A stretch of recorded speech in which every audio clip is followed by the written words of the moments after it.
jago. Baik, di sini saya akan menjelaskan tentang program Kartu Prakerja. Kartu Prakerja adalah kartu penanda atau identitas yang diberikan kepada penerima manfaat program Kartu Prakerja.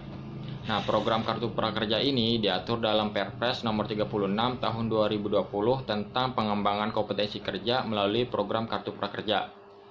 Nah, program Kartu Prakerja ini sebagaimana kita ketahui dulu adalah salah satu program yang ditawarkan Pak Jokowi pada saat berkampanye di Pilpres 2019.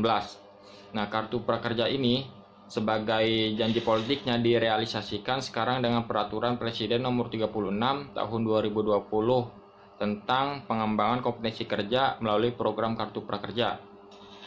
Nah, program Kartu Prakerja ini adalah juga program pengembangan kompetensi kerja yang ditujukan untuk para pencari kerja dan juga para buruh yang terkena pemutusan hubungan kerja dan juga atau para pekerja buruh yang membutuhkan peningkatan kompetensi kerja. Mungkin materi selanjutnya yang akan dijelaskan oleh Saudara Lutfi Herianto. Kepadanya saya persilahkan.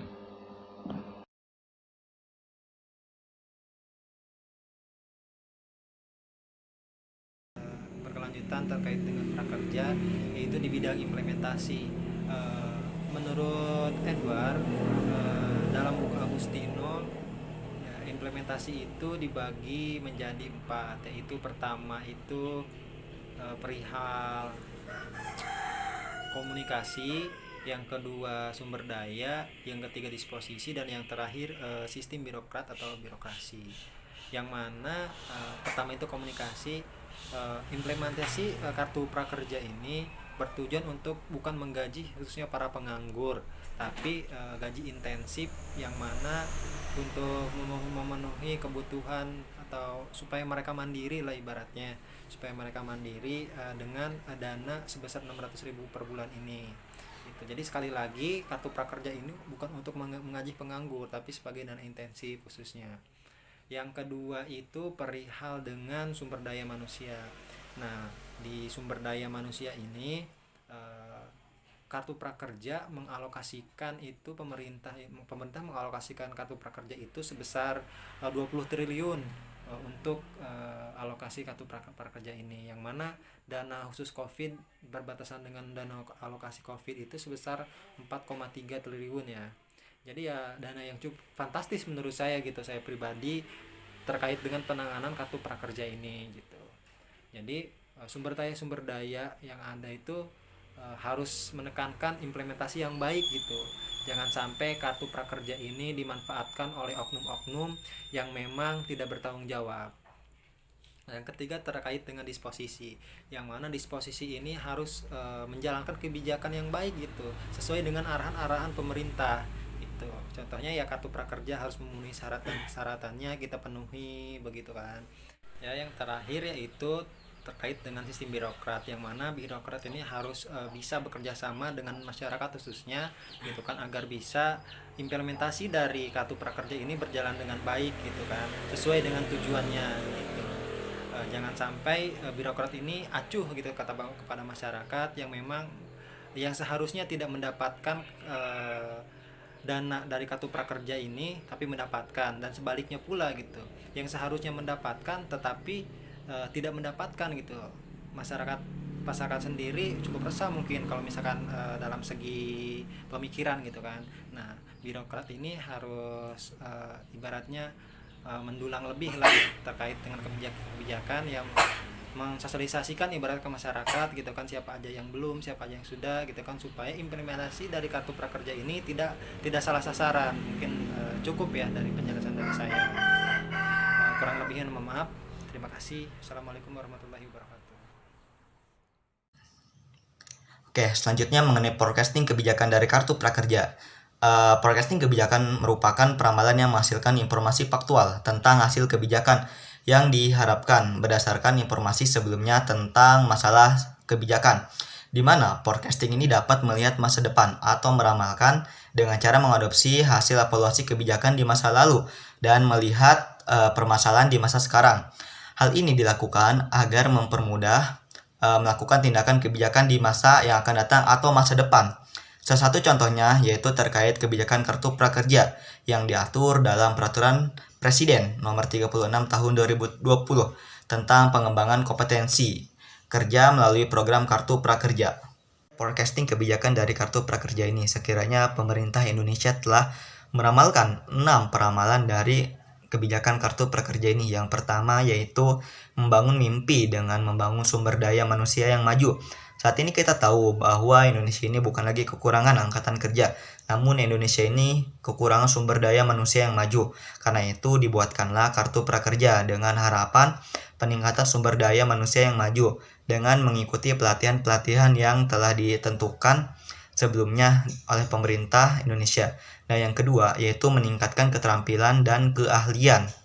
Saat kita daftar Kartu Prakerja itu kita sudah diarahkan untuk mengisi bidang mana atau keahlian mana yang kita minati. Nah, oleh karena itu masyarakat akan mendapatkan pelatihan-pelatihan kerja sesuai minat mereka. Selain itu, masyarakat dapat lebih paham terhadap teknologi karena dengan kemajuan zaman kita dituntut untuk menguasai teknologi. Maka kita akan diajarkan dan dituntut mengenai teknologi itu sendiri. Dan juga kita dituntut untuk selalu kreatif dalam berwirausaha. Nah, dari hasil pelatihan kerja tersebut yang diharapkan bukan hanya keterampilan saja namun dalam bidang tersebut, namun dapat mengembangkan hingga menjadi usaha milik pribadi sendiri. Nah, yang kelima yaitu warga negara Indonesia memiliki peluang yang sama untuk mendapatkan peningkatan sumber daya manusia. Namun perlu kita garis bawahi program ini itu dikhususkan atau diprioritaskan untuk angkatan yang sedang mencari pekerjaan. Nah, dari harapan-harapan tersebut dan akhirnya yang terakhir yaitu diharapkan masyarakat Indonesia ini dapat bersaing di dunia kerja internasional.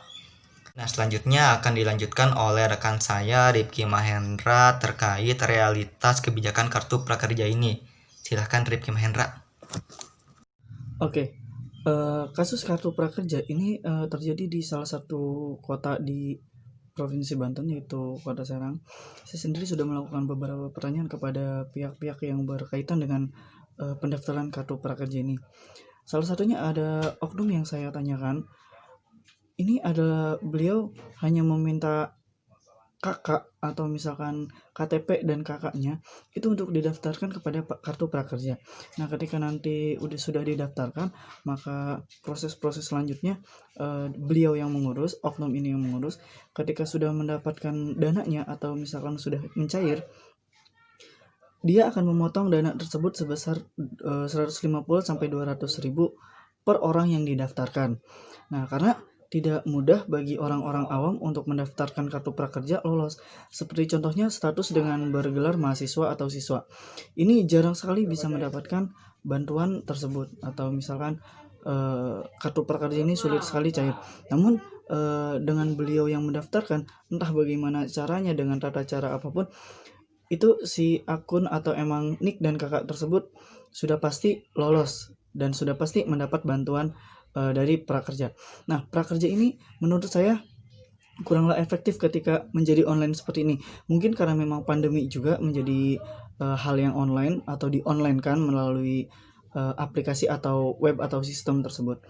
Nah, tapi pada kenyataannya Kartu Prakerja ini kuranglah efektif ketika di-online-kan. Lebih baik saran saya dalam Kartu Prakerja atau saran dari kelompok kami, program prakerja ini diberikanlah bantuan-bantuan atau dananya kepada BBLKI atau memang lembaga-lembaga yang memang berkewirausahaan yang melibatkan masyarakat, karena itu langsung berdampak kepada masyarakatnya sendiri.